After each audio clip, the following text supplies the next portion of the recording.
ayat 1, ayat 2 dan 3. Dan akan kita lanjutkan ayat 4 dan seterusnya, menyesuaikan nanti ayat-ayat yang kita baca.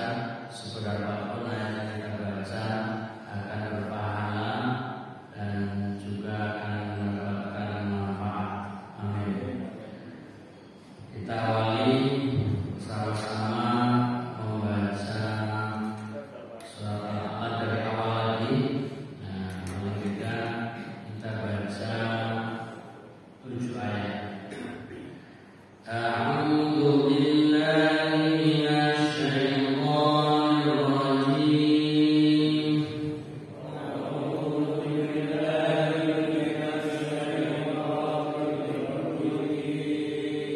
Bismillahirrahmanirrahim.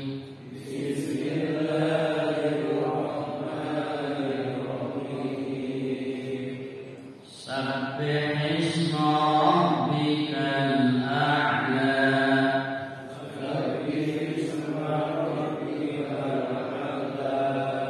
Alladzi khalaqa fasawwa.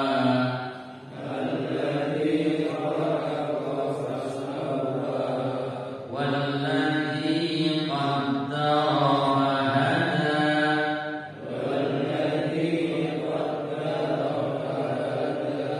والذي أخرج المرعى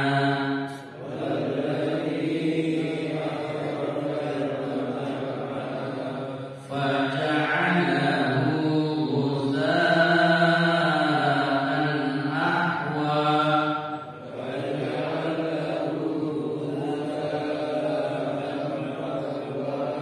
سنقرئك فلا تنسى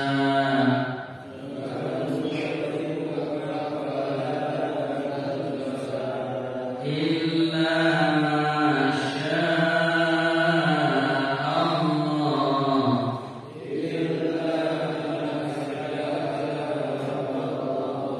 إنه يعلم الجهر وما يخفى.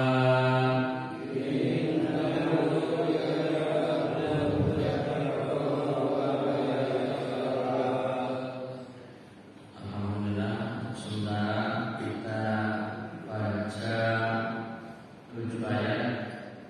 Dan dari 7 ayat sudah kita baca 3 ayat pada pertemuan sebelumnya. Kita yang tadi tiap akhir ayat ini satu nada. Kalau kita perhatikan dari ayat 1 Al-A'la sampai ayat 7 wa ma yakhfa itu diakhiri dengan namanya alif lainah, jadi alif bengkok. Bahkan ini berlanjut sampai akhir ayat, yaitu ayat 19 wa Musa. Semua hurufnya sama. Ini untuk menunjukkan bahwa Al-Quran itu indah, Al-Quran itu nadanya puitis, tapi bukan puisi. Dia penuh dengan keserasian, penuh dengan keindahan dan syarat makna. Nah, inilah Al-Quran. Satu sisi membawa misi kebaikan, membawa misi keyakinan, tapi tidak menghilangkan sisi-sisi keindahan dan kerapian dan ketertiban. Itulah keseimbangan ayat Al-Quran yang manusia tidak akan mampu membuatnya sekalipun ahli bahasa. Bahkan ditantang, kumpulkan seluruh ahli bahasa, buat ayat-ayat serupa dengan Al-Quran, tidak akan ada yang mampu. Nah, mari kita lihat terjemahannya. Kalau kita membaca terjemahan Indonesia tentu beda. Tidak sisi keindahannya, tidak puitis, tapi hanya yang penting makna yang terkandung setiap ayat. Beda dan sulit menerjemahkan ayat Al-Quran serasi, serupa dan sama keindahannya, kesulitan bagi penerjemahnya. Makanya kita baca apa adanya saja dari sisi terjemahan. Ayat 1, sucikanlah nama Rabbmu yang Maha Tinggi. Ayat 2, yang menciptakan dan menyempurnakan penciptaannya. Ayat 3, dan yang menentukan keadaan masing-masing dan memberi petunjuk. Ayat 4, dan yang menumbuhkan rumput-rumputan.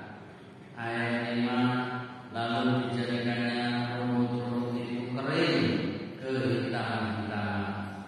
Ayat 6, kami akan membawakan Al-Quran kepadamu Muhammad, maka kamu tidak akan lupa. Ayat 7, kecuali kalau Allah menghendaki. Sesungguhnya Dia mengetahui yang terang dan yang tersembunyi.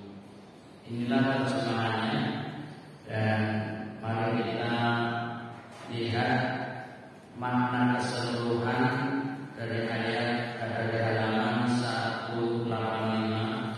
Sekedar mengulang makna yang terkandung dari ayat 1 sampai ayat 3, lalu kita kembali lagi pada ayat 4-nya.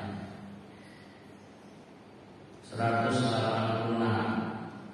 Makna keseluruhan, sucikanlah nama Rabbmu dari sifat-sifat yang tidak layak baginya, karena sesungguhnya Dia Maha Tinggi di atas segala sesuatu.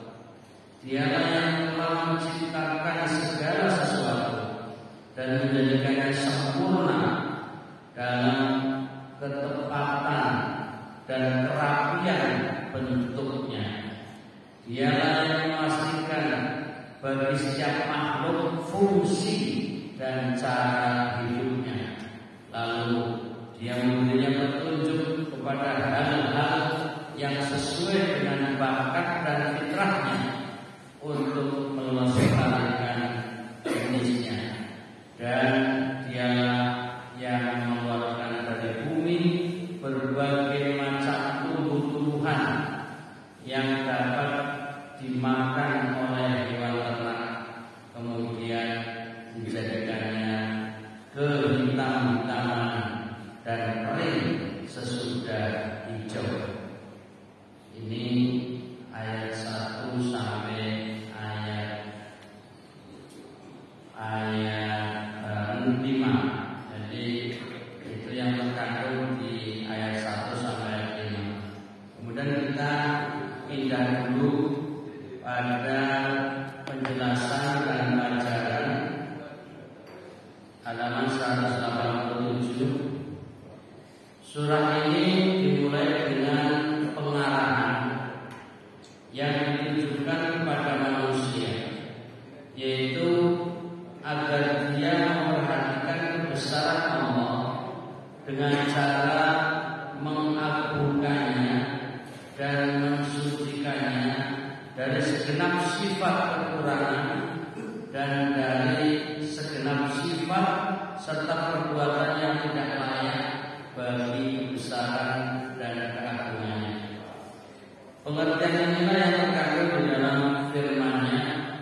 Ini mengulang Sabbih isma rabbikal a'la alladzi khalaqa fasawwa. Kemudian juga walladzi qaddara fahada. Jadi karena ini sudah kita baca sebelumnya, maka bacanya dilompat. Dan yang menentukan kadar masing-masing dan memberi petunjuk. Kemudian di bawahnya halaman 188, Allah SWT telah menentukan fungsi masing-masing makhluk di bumi ini dan memberinya petunjuk jalan mencari penghidupannya. Para ilmuwan yang khusus membidangi ilmu hewan, ketika mereka meneliti kehidupan hewan, burung,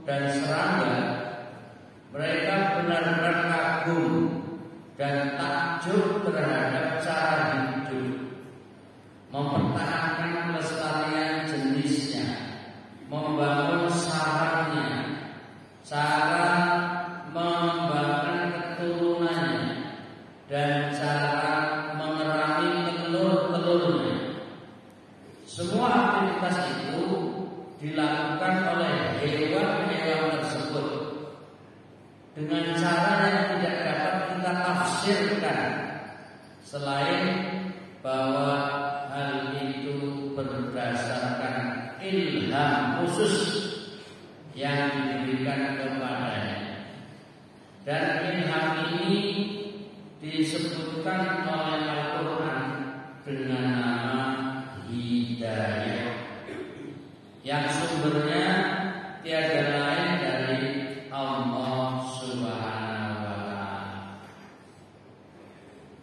Ini menjelaskan kata hada, petunjuk. Nah, kemudian selanjutnya Al-Quran menggambarkan kekuasaan Allah di dalam menumbuhkan tumbuh-tumbuhan, lalu tumbuh-tumbuhan itu dijadikannya kering dan kehitam-hitaman sesudah menghijau.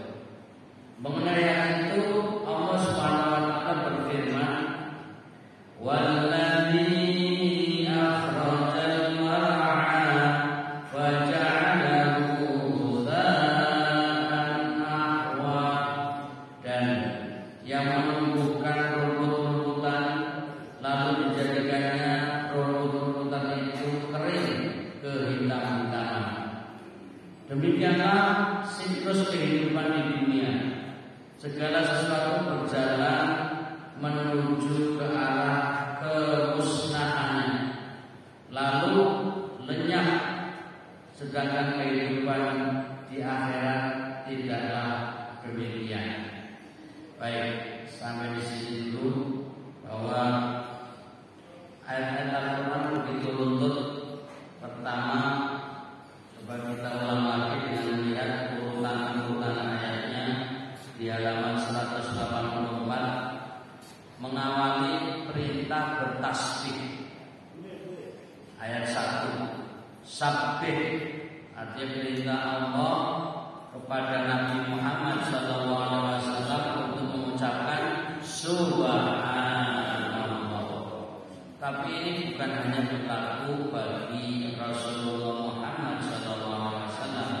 Kita juga diperintah untuk bertasbih. Mari kita sama-sama subhanallah. Apa?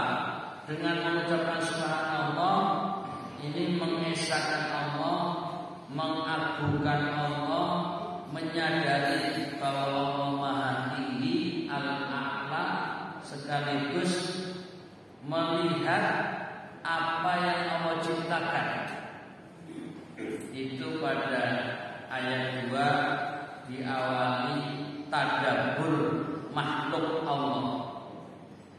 Kemudian makhluk yang Allah ciptakan apapun, termasuk hewan-hewan, tidak hanya diciptakan, tapi Allah beri ilham bagaimana cara hidup hewan. Mereka tanpa sekolah, gak ada kursus, gak ada pembelajaran pun bisa hidup. Burung mencari makannya sendiri. Ya, hewan-hewan sekalipun seperti sapi, kambing mungkin diberi rerumputan, ya, diberi makanan oleh yang memelihara, tapi dia tahu bagaimana cara makan. Tidak diajari oleh pemiliknya, gini loh cara makan, nggak ada. Kan dia lahir berlatih, berjalan sendiri, kemudian berlatih bagaimana cara makan. Hanya pemiliknya ngasih makanan, nyiapkan makanan, tapi tidak mengajari bagaimana cara makan. Ini dalam ayat 3 disebut hada, yaitu hidayah, yang mungkin bahasa lainnya ilham. Lalu Allah Ta'ala menggambarkan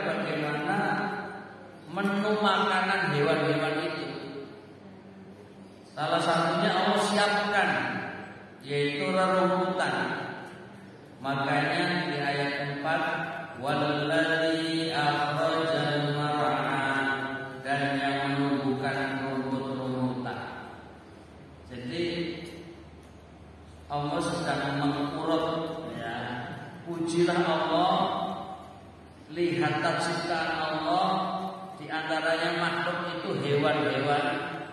Lalu hewan-hewan itu di antara mereka ada yang makannya rerumputan, dan ternyata rerumputan itulah Allah yang menyiapkan. Ini yang disebut Rabbul Alamin. Allah yang memelihara alam semesta. Ini lagi fokus bicara ke arah hewan. Belum nanti bicara tentang alam semesta di dalamnya antariksa, belum lagi bicara pegunungan, belum lagi bicara laut, belum bicara yang lain-lain. Itu semuanya Allah menyiapkan, dan semuanya Allah yang mengatur. Tidak sekedar berhenti menciptakan lalu lepas tangan, tidak. Ini ajaran Allah agar kita tadabbur bahwa Allah itu bertanggung jawab atas segala semua ciptaannya, termasuk di sini yang diarahkan adalah hewan. Bagaimana biar hewan tetap lestari, bagaimana biar hewan tetap hidup, Allah siapkan rerumputan. Jadi kadang-kadang sekilas bahasa kasarnya, ngapain Al-Quran bicara rumput gitu loh. Kesannya nggak penting banget. Kesannya kan Al-Quran itu pedoman hidup, Al-Quran ini kitab suci, tapi kok isinya rumput gitu kan. Loh, justru untuk memperlihatkan betapa Allah sangat peduli dengan seluruh makhluknya, termasuk hewan-hewan itu, dan menciptakan makanan hewan itu, diantaranya rerumputan itu. Belum lagi kalau kita bahas bagaimana proses hidupnya rumput. Nah itu nanti dalam ayat Al-Quran juga ada. Bagaimana proses dia tumbuh dari tanah keluar dan seterusnya, itu juga ada babnya. Karena di sini lagi fokus kepada ciptaannya, di antaranya hewan. Lalu yang diangkat sisi rumputnya untuk makanan. Jadi membahas rumput sebagai menu makanan. Belum membahas bagaimana proses tumbuhnya rumput. Pertama, kalau kita bayangkan ayat ini turun di Mekah, yang mana di Mekah itu gersang, tidak banyak rumput. Ketika ayat turun, gimana coba? Apakah punya bayangan masyarakat Arab waktu itu di Mekah, kaum Quraisy yang gersang? Mereka boleh dibilang tidak bisa punya bayangan yang detail. Tapi setidaknya mereka itu punya onta yang makanannya rumput. Nah itu. Jadi tidak seperti di tempat kita Indonesia yang subur, yang begitu rumput begitu melimpah dan begitu banyak. Ketika mendengar kata rumput gampang sekali. Oh, kita cabutin rumput sekitar rumah ya tumbuh sendiri. Walaupun kita harus mengatakan itu Allah yang menumbuhkan, tapi kan bahasa umumnya wah rumputnya kode tukul gitu kan. Tapi sebenarnya itu Allah yang menciptakan, Allah yang menumbuhkan. Nah yang kita bayangkan ayat ini turun di Arab, khususnya Mekah, di masa itu gersang. Lalu Allah menggambarkan bagaimana rerumputan itu disiapkan untuk makanan onta yang mereka miliki. Artinya bersyukurlah wahai kaum Quraisy. Kalau ini lagi bicara fokus kepada Nabi Muhammad SAW yang ingin menyampaikan pesan-pesan Allah kepada kaum Quraisy secara khusus. Karena ini suratnya Makkiyah, biar mereka sadar bahwa apa yang mereka miliki, hewan-hewan yang hidup itu makanannya sebenarnya Allah yang menyiapkan, yaitu dalam bentuk rerumputan. Walaupun pada akhirnya ayat-ayat ini tidak berlaku hanya untuk orang Quraisy, hanya untuk orang Arab, tapi berlaku untuk seluruh dunia. Kita lagi bertahap dalam bercerita, karena ayat ini turun di Mekah, maka kita ilustrasikan dengan gambaran ayat ini turun di Mekah dulu. Tapi nanti kemudian kita bawa pemahamannya meluas, termasuk kita berada di Indonesia ini untuk menunjukkan bahwa Al-Quran sholihun likulli makan wa zaman. Ayat Al-Quran akan selalu cocok di manapun tempatnya dan kapanpun waktunya. Ini turun katakanlah 1440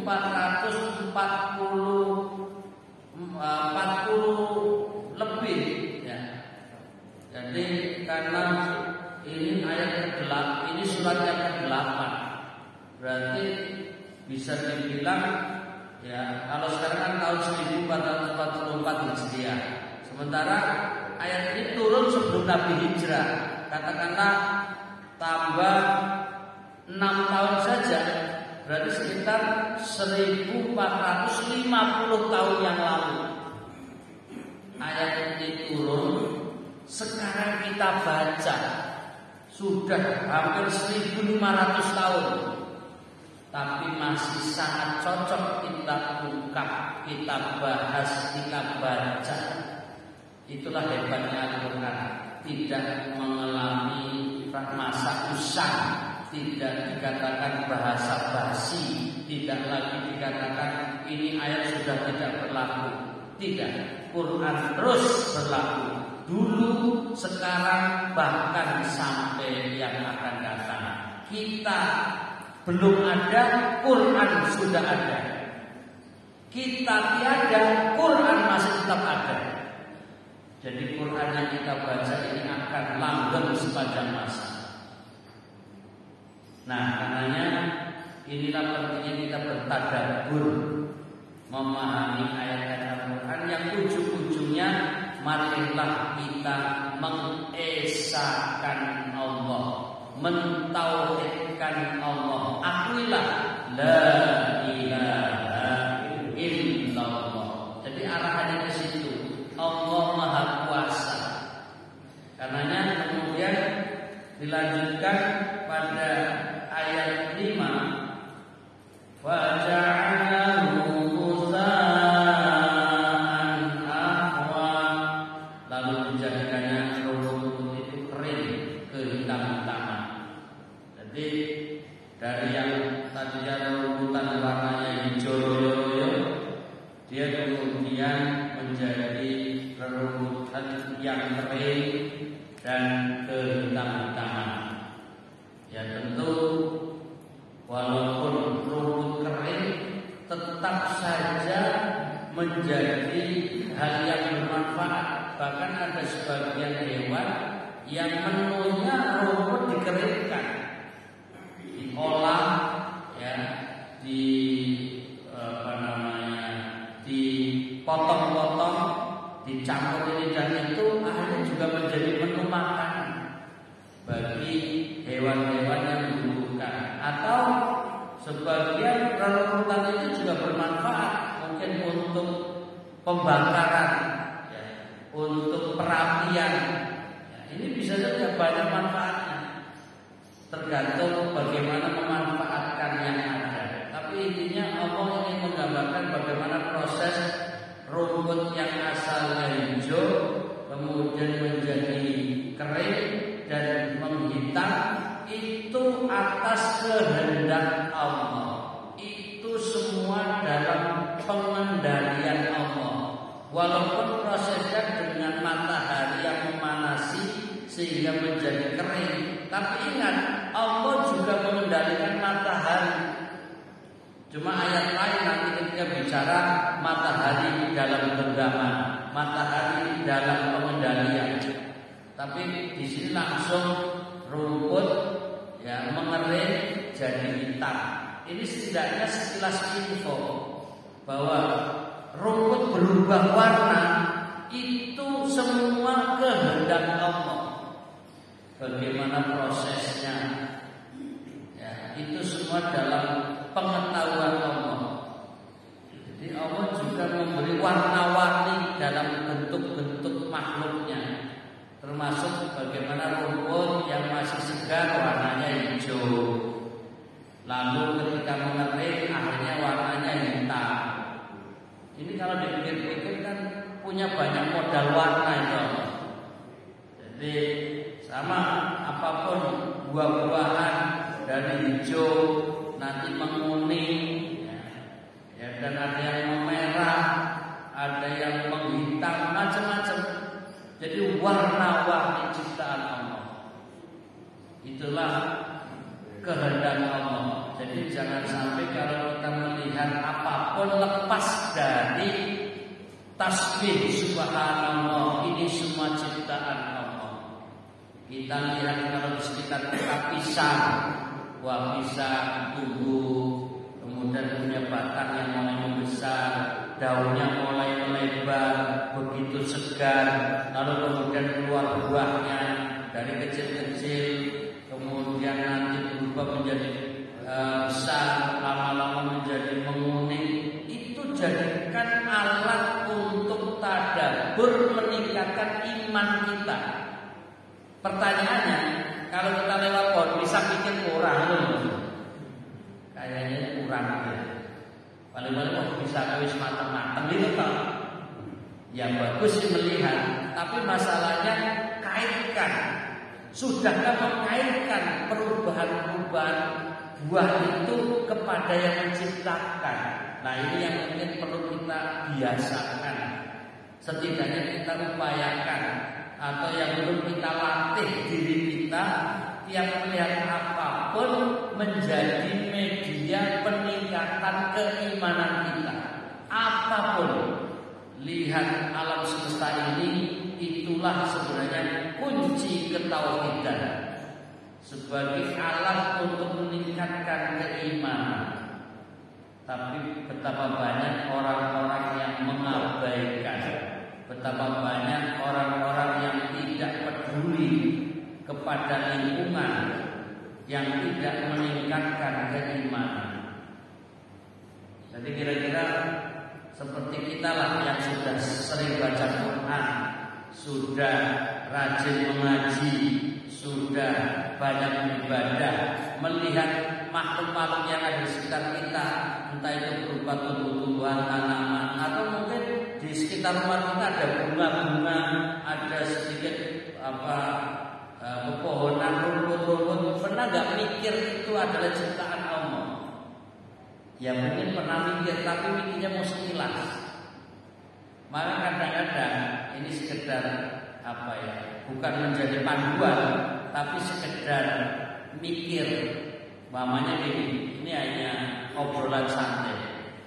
Saya kadang-kadang di sekitar rumah yang tumbuh rumputan itu, mau nyabut itu bismillah sambil permisi. Ini hanya guyonan saja.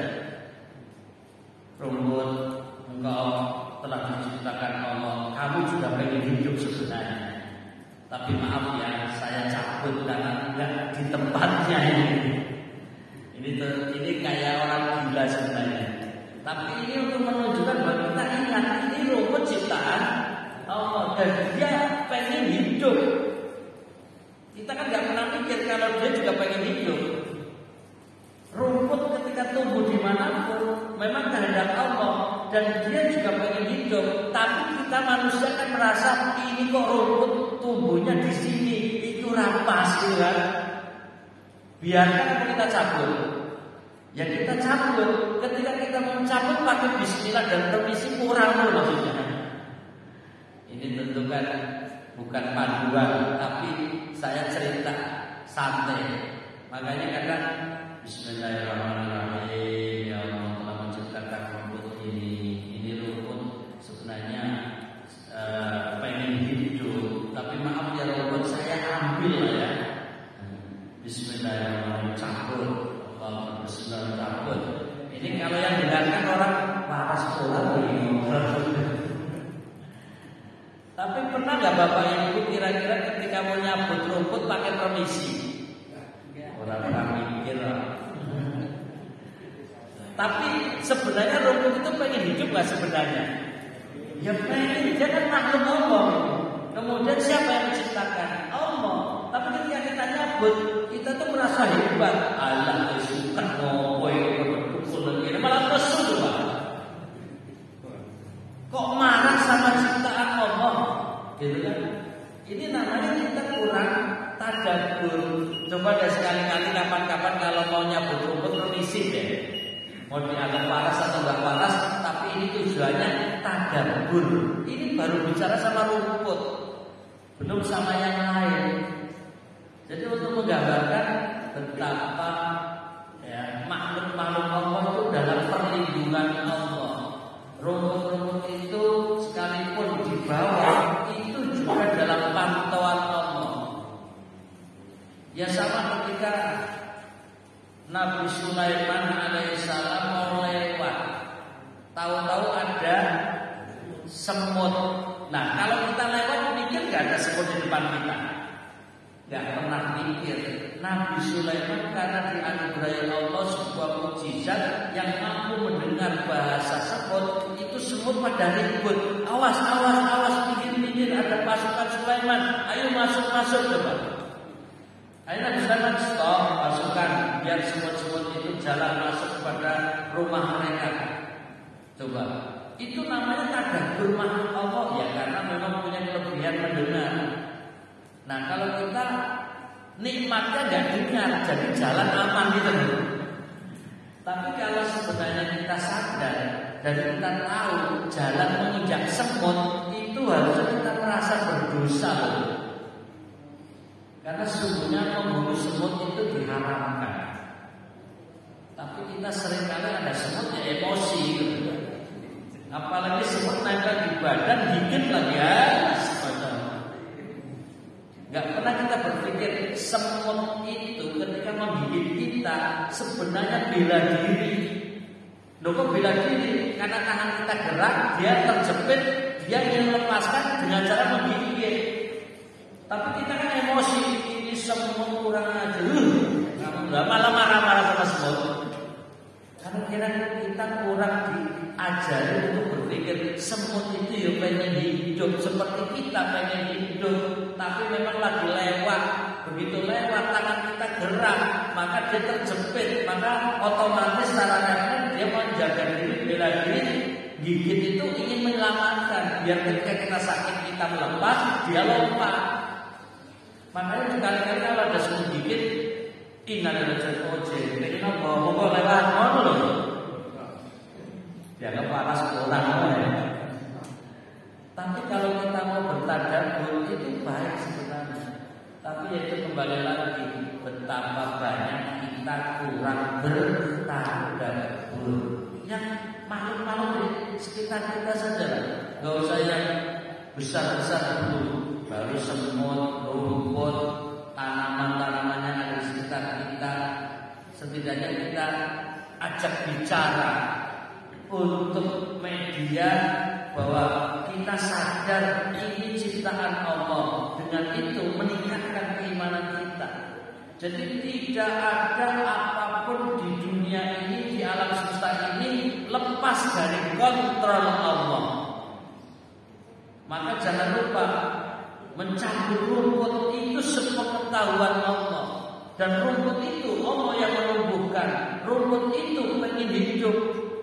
Maka ketika kita mencabut, ya sebenarnya permisi itu loh. Dalam rangka ini loh, ciptaan Allah di sini namanya rumput mau hidup, tapi saya sebagai manusia mohon maaf ya.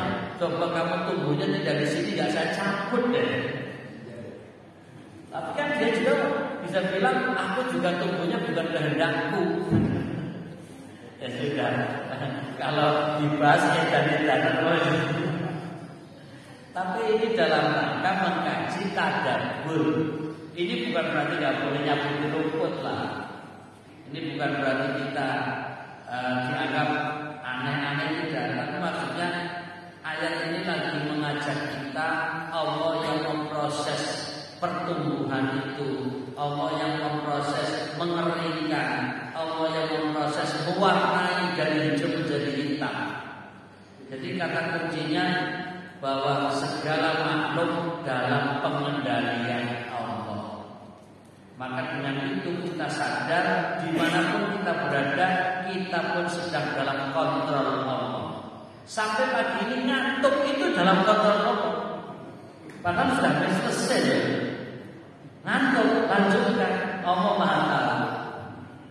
Nah, ini hanya sekitar sisipan saja. Bahwa artinya biar kita membaca ayat ini tidak sekedar lewat begitu saja, tapi setiap ayat penuh makna, setiap ayat mengajari kita untuk sadar diri siapa kita.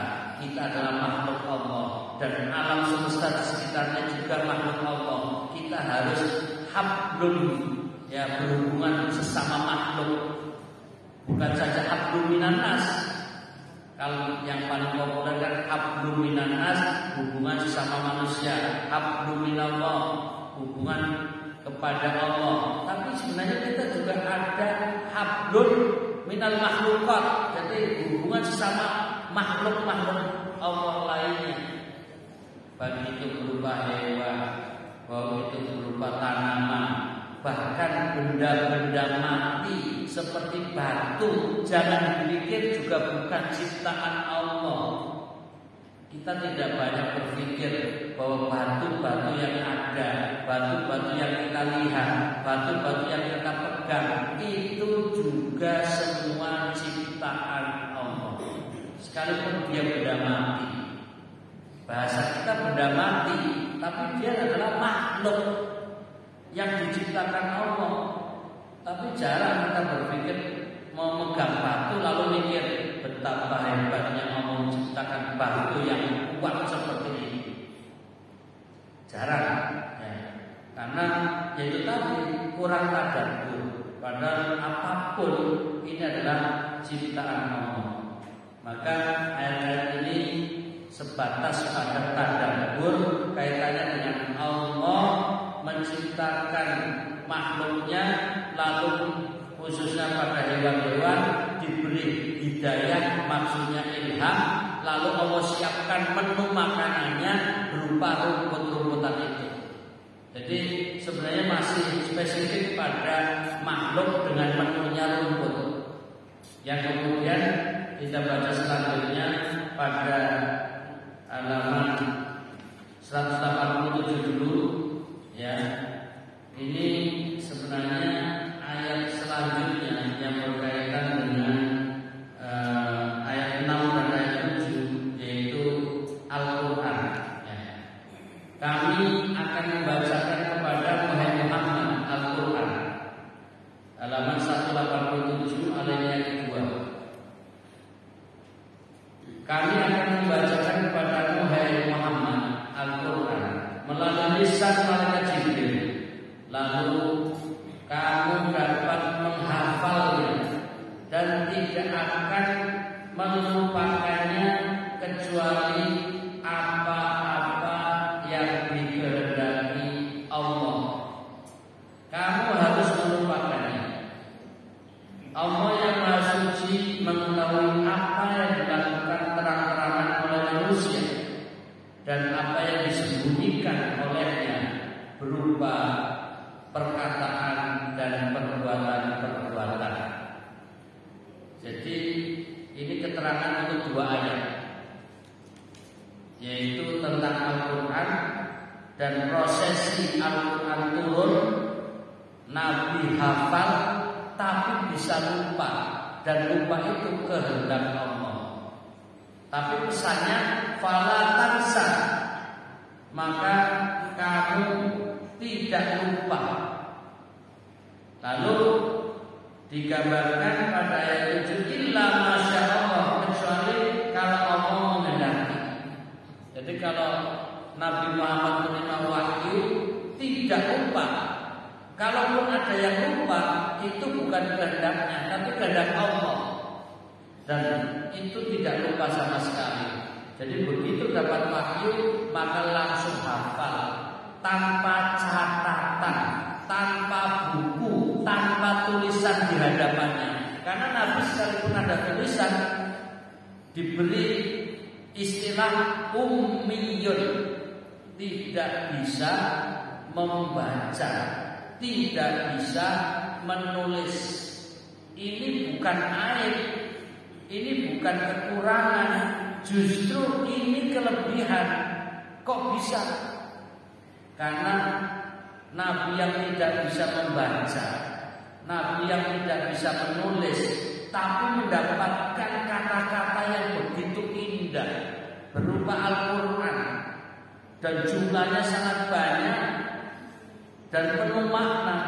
Ini kalau kemudian hasil bacaan bisa dicurigai, nyontek, jiplakan, duplikat, apalagi banyak istilah-istilah yang menunjukkan jangan-jangan ngarang. Tapi justru Nabi Muhammad tidak bisa membaca, tidak bisa menulis untuk menegaskan Al-Quran murni wahyu, bukan karangan Nabi Muhammad SAW sebagaimana yang kemudian dituduhkan oleh banyak orang. Jadi kalau ada orang-orang yang menuduh bahwa Al-Quran itu karya Muhammad, itu fitnah dan itu tuduhan yang salah. Nah, tapi sebagian ada orang-orang yang mengaku Islam ikut-ikutan dengan bahasa logikanya. Nabi Muhammad itu kan cerdas, Nabi Muhammad orangnya kan pintar, masa nggak bisa belajar untuk membaca dan menulis? Toh sahabat-sahabatnya juga belajar pada bisa. Masa secerdas Muhammad nggak bisa menulis, nggak bisa belajar membaca? Mustahil bagi orang cerdas. Nah ini ada orang Islam yang ikut-ikutan terpengaruh seperti itu. Justru cara berpikir itu yang keliru, itu berpikir yang salah, menyesatkan. Karena nanti ujung-ujungnya karena dianggap cerdas, pintar, bisa belajar, bisa membaca, bisa menulis, berarti jangan-jangan ini hasil bacaan kitab-kitab yang lain. Nah ini justru akan menjebak bahwa Al-Quran bukan wahyu, Al-Quran hanya cuplikan, duplikat, ya, dan lain sebagainya. Karena itu kita harus tegaskan bahwa Al-Quran murni wahyu. Karena itu Nabi Muhammad ummiyun, tidak bisa membaca, tidak bisa menulis.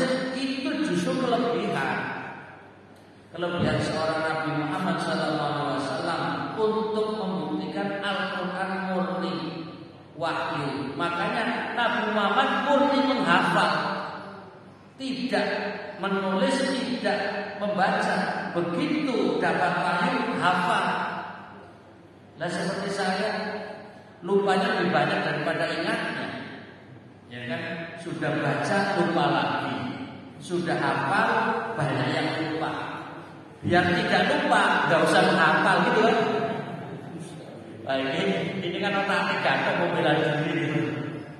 Nah, kalau ayat-ayat yang Nabi terima itu semua langsung hafal, luar biasa. Dan sebenarnya turunnya pun urutannya tidak seperti yang sedang kita baca ini. Jadi setelah Nabi hafal masih ada prosesi penertiban, ya, antara Al-Fatihah yang turunnya ya mungkin lebih belakangan, tapi kemudian ditaruh di awal surat Al-Quran. Surat Al-Baqarah yang Madaniyah turun ketika Nabi sudah hijrah di Medina, tapi letaknya di nomor 2 depan. Itu kan ditertibkan ulang. Jadi antara yang Nabi hafal saat wahyu turun dengan tertibnya Al-Quran seperti mushaf yang kita baca sekarang, itu pakai proses. Sambung menyambungnya itu juga pakai proses. Dan itu gak mudah, tapi bukan ngarang. Semua itu atas bimbingan Jibril alaihissalam. Dan wabil khusus ketika Ramadan itu mulai menertibkan. Jadi ada tadarus, ada tilawah ya antara Nabi dengan Jibril alaihissalam. Jadi bisa menertibkan apa yang Allah kehendaki. Tapi prosesnya itu tidak satu Al-Quran sebagaimana yang kita baca sekarang. Secara bertahap, termasuk surat Al-A'la Makkiyah surat ke-8 turunnya. Tapi dalam Al-Quran itu 87. Itu kan beda sekali antara waktu turunnya generasi-generasi kelompok 10 pertama, tapi meletakkannya ini di juz amma yang merupakan juz terakhir, dan urutannya pun sudah mulai ke 87, artinya sudah hampir terakhir. Ini juga semuanya adalah kehendak Allah. Nah, artinya tidak lupa kapan turunnya dan tidak lupa di mana letaknya. Ini luar biasa. Kalau toh ada yang terjadi lupa, itu semua kehendak Allah, illa masya Allah. Tapi tentu ini Allah tidak menghendaki Nabi Muhammad SAW sampai lupa. Sebagai penutup, kita baca pada halaman 189. Kemudian Al-Quran menjelaskan bahwa Allah Subhanahu wa Ta'ala telah mengangkat Nabi Muhammad SAW menjadi rasulnya untuk menyampaikan risalah kepada umat manusia melalui malaikat Jibril dan mengajarkan Al-Quran kepadanya, dan bahwa dia sesudah itu tidak akan lupa sesuatu pun dari Al-Quran sebagaimana yang telah diterangkan oleh firman-Nya, sanuqri'uka fala tansa. Kami akan membacakan Al-Quran kepadamu Muhammad, maka kamu tidak akan lupa. Luar biasa. Al-Quran diturunkan, kemudian dihafal dan tidak akan lupa. Tapi satu sisi Nabi Muhammad SAW itu menggambarkan Al-Quran itu mudah lepas dari hafalan seseorang kalau tidak mengulang-ulang. Jadi nabinya sendiri tidak lupa, tapi punya konsep untuk umatnya, biar kalian tidak lupa apa yang sudah dihafal. Seringlah murojaah, seringlah membaca ulang. Jadi Nabi itu tidak untuk kepentingan pribadi, tapi untuk kepentingan umum. Kalau nabinya sendiri hafal sudah, tapi Nabi memberi panduan biar kamu tidak lupa, baca lagi. Seperti Al-Fatihah yang kita baca berulang-ulang, itu secara otomatis hafal, melekat. Itu pun bisa saja ketika mungkin kita agak ngantuk, bacanya bisa keliru, ya kan? Atau mungkin lagi kurang sadar, bisa salah. Padahal sudah baca berulang-ulang, berpuluh-puluh, beratus-ratus, beribu-ribu kali, bisa saja lupa Al-Fatihah itu. Apalagi surat-surat yang lain.